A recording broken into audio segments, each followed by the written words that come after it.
Colorful greetings, creatures.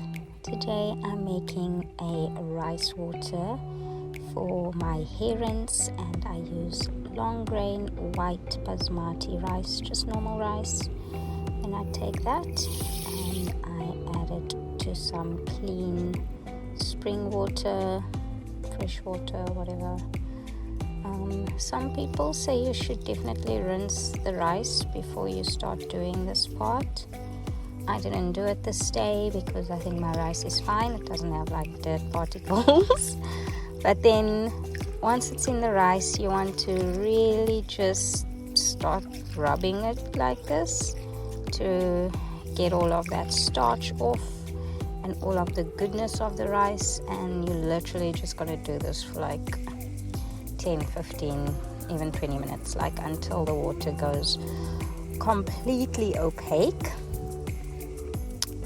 Rice water is known to help with hair growth especially, and also leaves the hair shiny and smooth.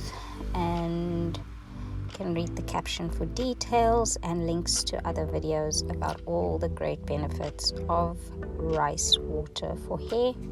So as you can see here now, it's like super milky in color. From there, we are going to go to the stove and put up a little pot and then strain out that beautiful water that we got. And I don't know what you're going to do with that rice afterwards, because I tried cooking it and it's a whole paparelli. But the good stuff is here in the pot, in the water.